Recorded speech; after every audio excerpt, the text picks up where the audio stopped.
This is the VOA Special English Health Report. This Friday is World Suicide Prevention Day. This year's observance is meant to bring attention to the differences among suicidal individuals and their situations around the world. But the organizers also say that all over the world, people have something in common. They need to feel connected to others for good mental health. The organizers include the International Association for Suicide Prevention and the World Health Organization.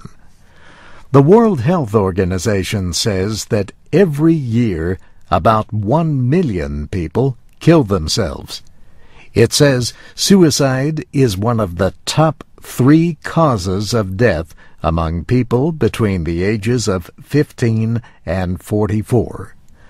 Among people age 10 to 24, suicide is the second leading cause of death after road accidents. Lanny Berman is president of the International Association for Suicide Prevention. He points out that suicide rates differ from country to country, as do common ways that people kill themselves.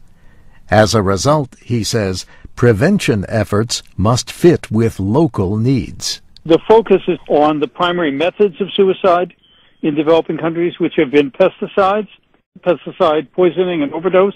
And there have been some significant efforts to develop prevention programs to reduce the use of pesticides, the availability and accessibility of pesticides. Mr. Berman says findings from agricultural areas of Sri Lanka, India, and China show promise.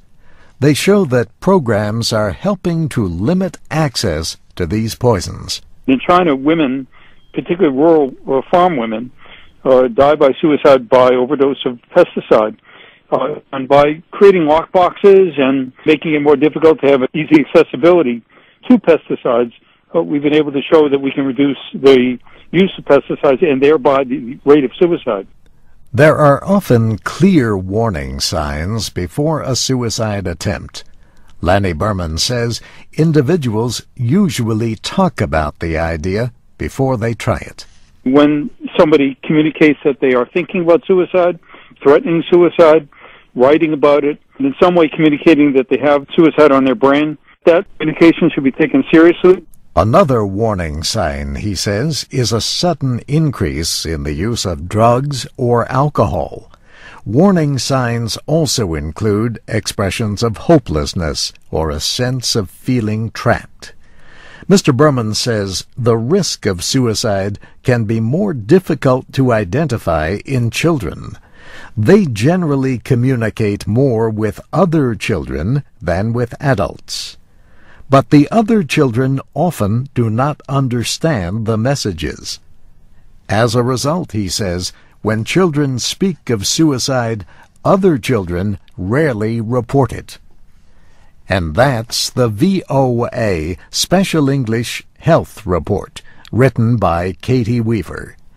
You can post comments and find transcripts, MP3s, and podcasts of our programs at voaspecialenglish.com. I'm Steve Ember.